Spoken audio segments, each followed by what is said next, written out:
Welcome into Pressbox Live. I'm Stan the Fan Charles of Pressbox and PressBoxOnline.com.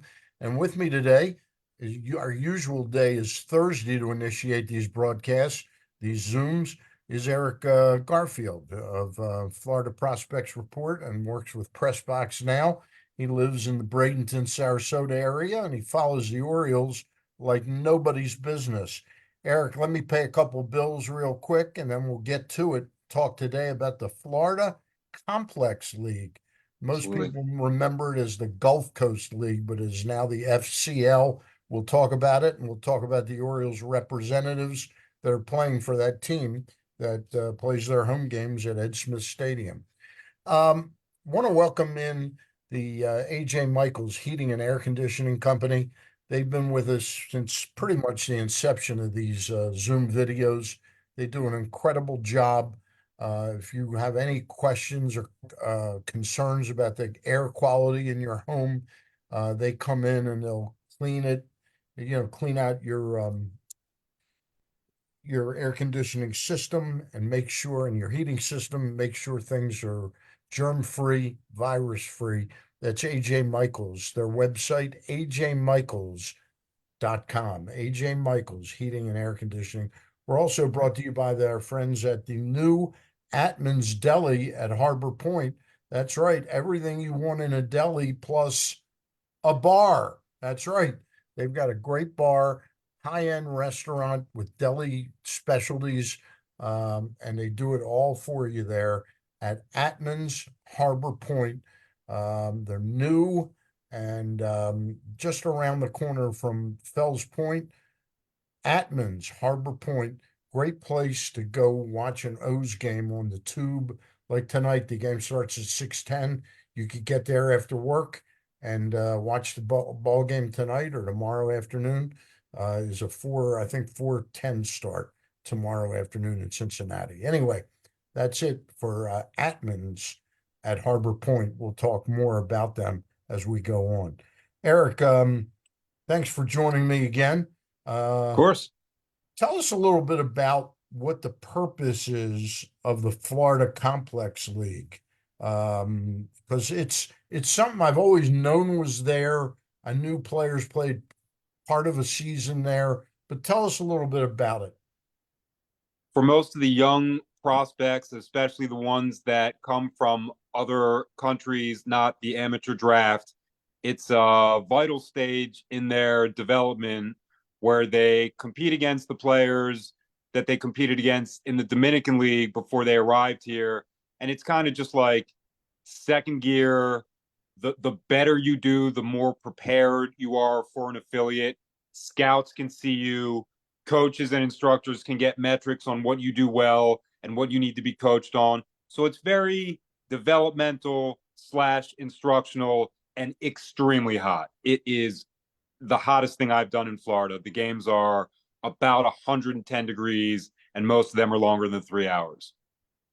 And are all of these players, but a few, international signings? Almost all of them every year are. Now players get hurt, players get sent down to do rehab assignments. Right now, extended spring training is still going on until tonight. There's Max Wagner, there's Jake Cunningham, there's Taryn Vavra. They're higher minors guys or mild minors experienced guys, and they're American, but they're here right now. They should probably be leaving in the next 2 days. Okay. So tell me, in other words, the two pitchers that you've mentioned to me, international signings at Aberdeen, are the kid that I saw pitch at Paredes, Edgar Portes, Cortez, and what's the other? Moises Chasse, Moises Chasse. both Were righties. they guys that were at Oh yeah. were they in the Florida Complex League last year or 2 years ago? Last year, and I'm not gonna cuss, but I will say they both kicked butt when they were here. So it was easy to tell as they accelerated, there's going to be periods of marked and very apparent success. And right now, both of them are having it. So So it's were in some they, ways let me preparatory. let me interrupt you. Were they unusual that they went from Florida Complex League right to Aberdeen, or did both of them pitch at Delmarva last year? a They little both bit. pitched at Delmarva, Chase more than Portes, but again, successful in their experience. So that's why they've moved up, and that's kind of why they're thriving in the mid minors. They have proven to be better than the competition that follows them offensively. They're advanced. Okay. And roughly, I know this isn't your area expertise. Are these guys that the club signed for 10 or $20,000 a piece? Or There's every type of player based on signing bonus.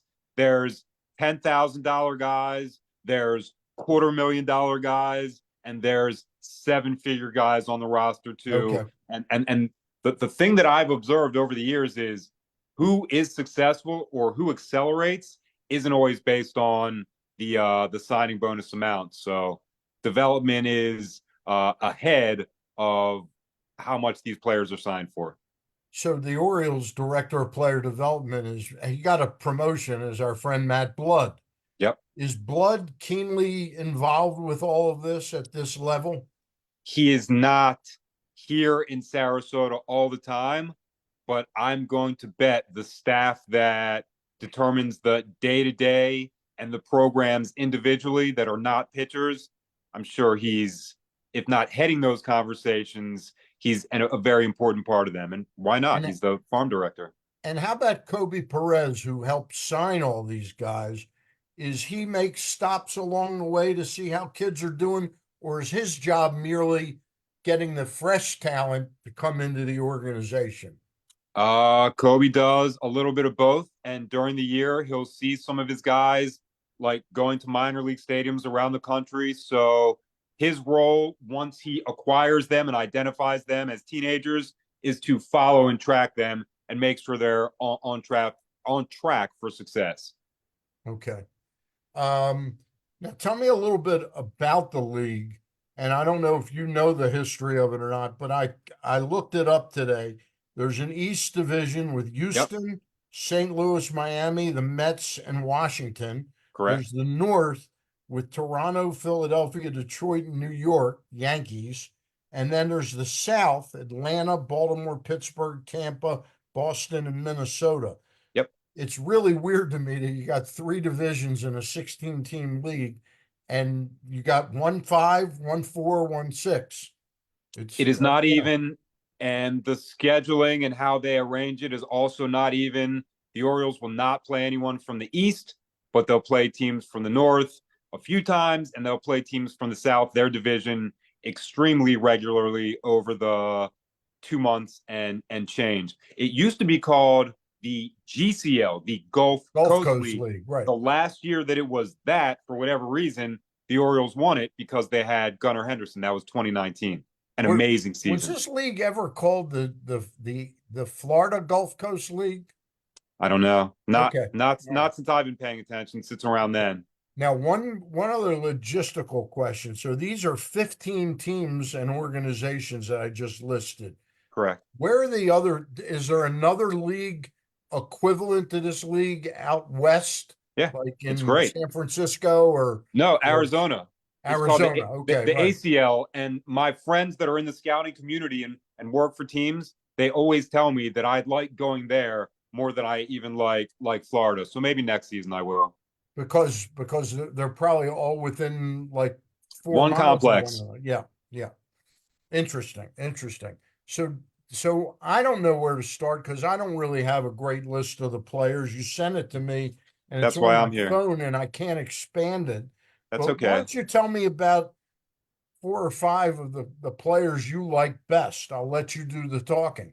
Okay. That kind of is like why I'm here. There's no one else down here. I guess we'll start with the two offensive centerpieces from my perspective. In years past, it's been Ben Cosme and Basayo. Before him, it was Gunnar Henderson and Darryl Hernandez. For this season, it's going to be shortstop Luis Almeida, who just turned 18, and third baseman. He was the kid that got fairly serious money, right? Oh, absolutely. And he's more than worth it. This is an amazing shortstop. And next to him is Josh Lorenzo, who is 6'3", about 200 pounds at age 18. His nickname is the Animal. He's a power hitting corner who's coming into his own, who's growing into his body, and he's one of those guys that might end up really too big to play third. They might have to put him somewhere, but he's an outstanding hitter with very soft hands, despite how tall he is. Both of them are very tall, soft-handed infielders. So watching them play next to each other on that side of the infield is going to be like the main storyline.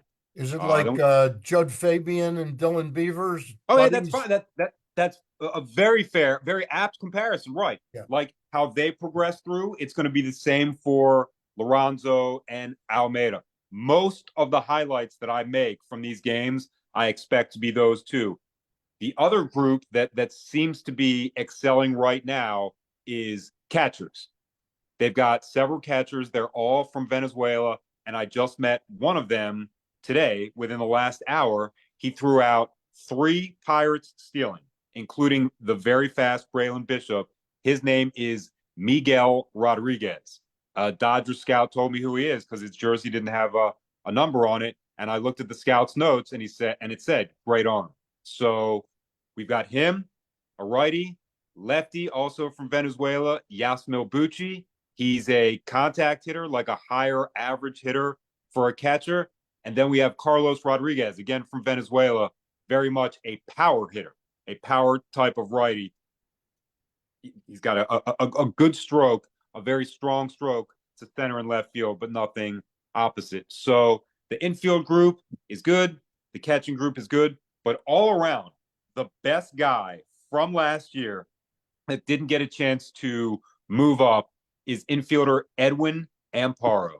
He's played second. He's played short. He's played third.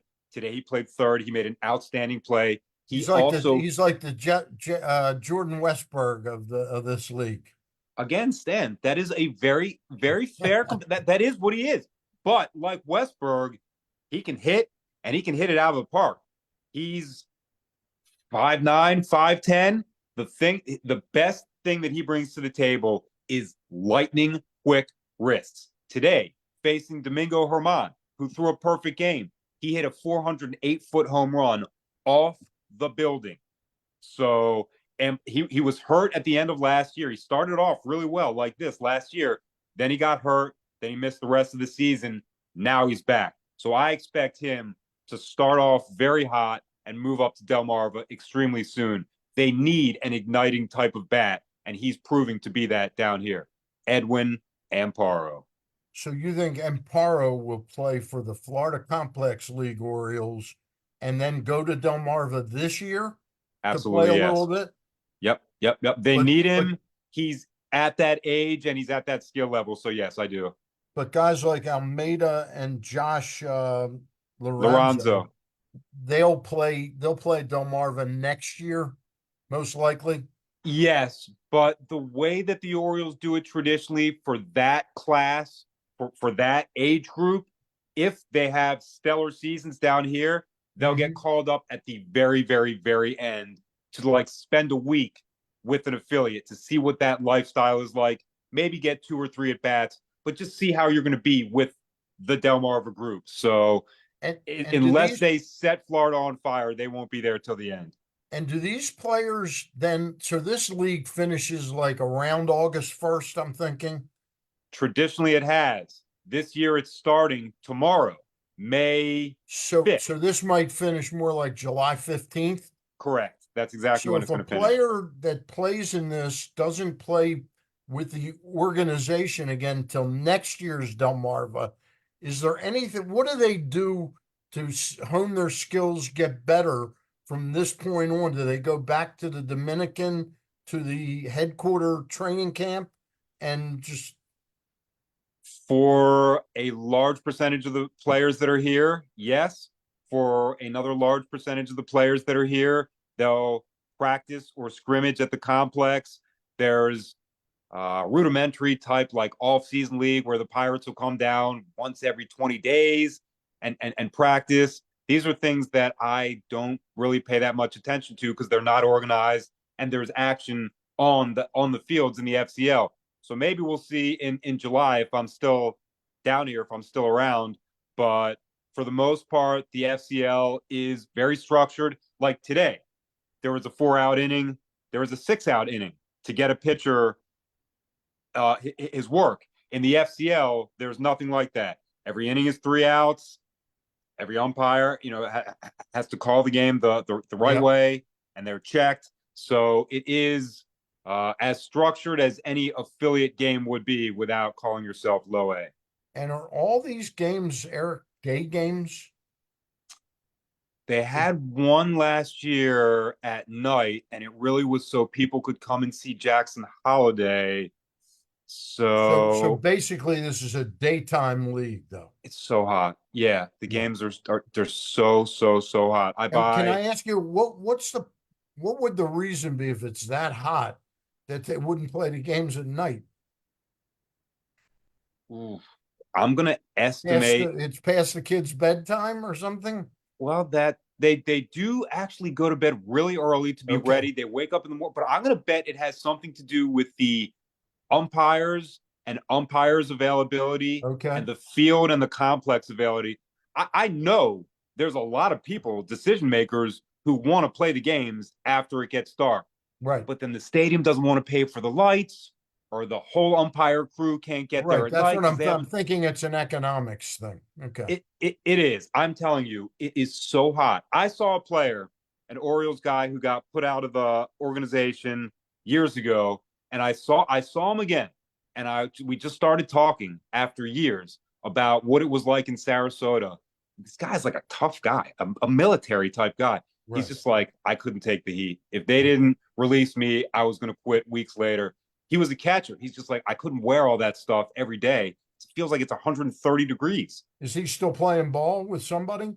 He is not. He's not. He is Okay. not. All right.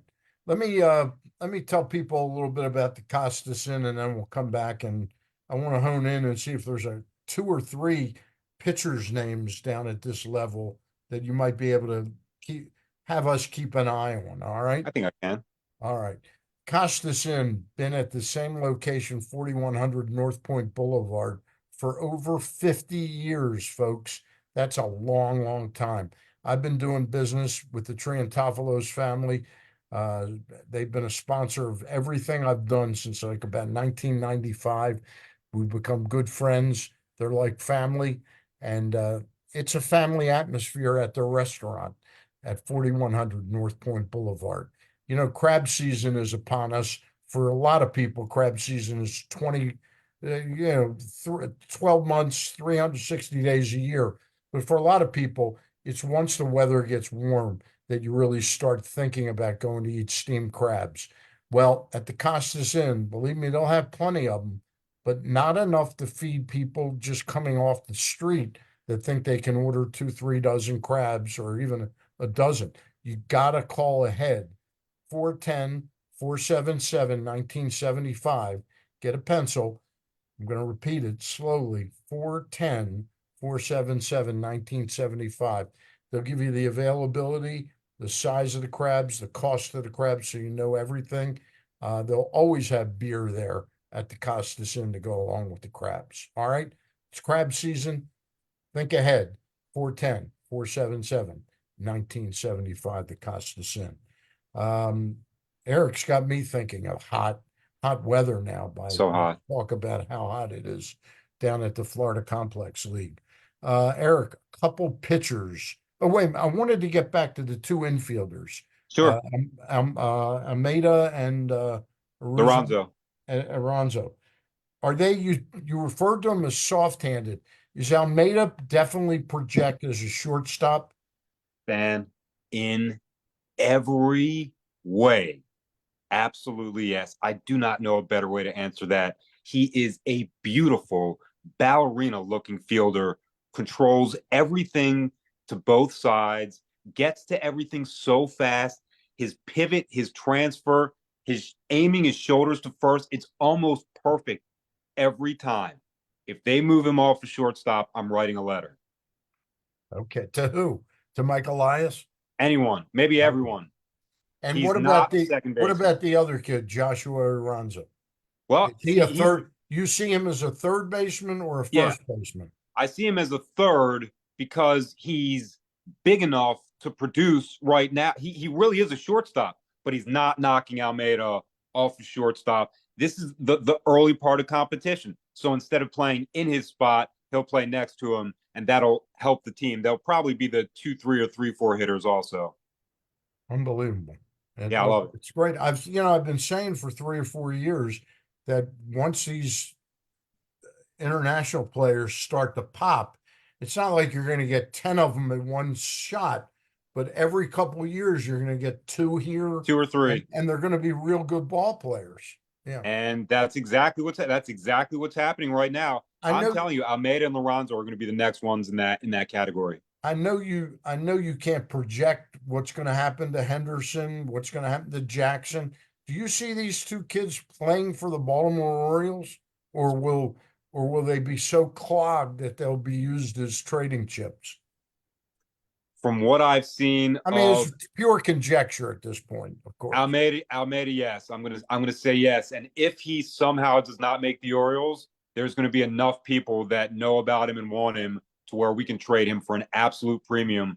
But he's 18. Right, Gunner's career is going fine. Let's right, let things right, play out for two right. two We're looking seasons. like 3, 4 years down the road. Right He for might be right he might now, be knocking at the door in 3 to 4 years. Yeah. well, everybody hopes so. But for Yep. right now, at this age, at this point in development, he's very good. He could play shortstop in the big leagues. And forget the hitting. Field Play shortstop, he can shortstop. He field could. shortstop any league on earth. Okay. He's Sounds that good. sounds exciting. Now, do you have two pitchers or three pitchers that I got a couple. There were two last year. Well, first of all, there's a pair of twin brothers, so it's very hard to tell them apart. Their last name is Leandro. One is righty and one is lefty, so they should be part of the regular rotation. Someone who pitched today, a tall righty, 6'5", born in 2005. His name is Diego Cartaya, and he pitched very well today, and he pitched very well in his previous start. So there's a good chance he will be a member of whatever is the rotation, Diego Cartaya.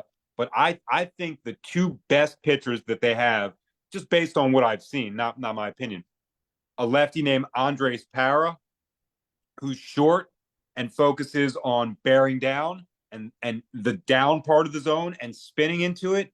And then there's another lefty named Francisco Morao, Morao, who has a full arsenal, two breaking balls, two off speeds, four seam, and a two seam. And he's lefty. So he pitched, today is Friday, he pitched Tuesday and was excellent. I want to say 6 strikeouts in his 3 innings and no earned runs. So Morale and Para, Parra, they should be the impact lefty starter types.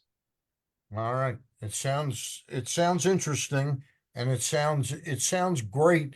This is never something we could really talk about with the Baltimore Orioles. And I go back, Eric, I started doing talk radio in 1983, and I we would remember. always get stroked by somebody that was the farm director about, oh, we're working on this.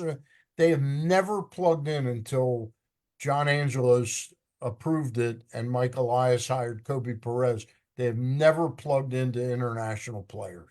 You know, Well, now is the time. I guess to a degree, you're satisfied with it and you like it. But for me, the part of baseball that I really love is seeing it in person down here when these players really come of age. So I'm very glad to be affiliated with you guys, so I can use this way to tell fans and inform fans and get some of these players the attention that's warranted for them. are you going to be having any video up? From the FCL as the games start, Yeah, I'm going to have a metric ton, as much as my arms, shoulders, and cameras can hold. And by the way, the yeah. season starts Saturday morning at 10 o'clock. So there's already plenty of Sarasota people that are telling me they'll be there and asking me where I'm going to sit. So it's pretty exciting. We're getting close. And this is just another form of Sarasota baseball that has to do with the Orioles. And a lot of Sarasota people, they really are following these Oriole kids, and they follow the big leagues too, don't they? There is, and as the Orioles are good and on TV and win Yep. series, that the bandwagon is very obviously expanding. So this is just another way for people that like the Orioles to get near the logo or get near the players or get near the complex. And I'm one of those people too. So this is one of the ways that I love the Orioles' success and being able to pay attention to it. All right. Well, we'll be back, I hope our normal time next week on Thursday. All right, Yep, Eric Garfield. All right, sounds we've been good. brought to you by AJ Michaels Heating and Air Conditioning, by the new Atman's Deli at Harbor Point. They've got a bar. That's right, a bar, and you can watch Oriole games there at the bar. And we've also been brought to you by the Costas Inn. That's going to do it for today. I'll be back with Ross and Luke on Monday, I believe, at about 5 o'clock. That does it for now. Talk soon. Bye. Have a great weekend, everybody.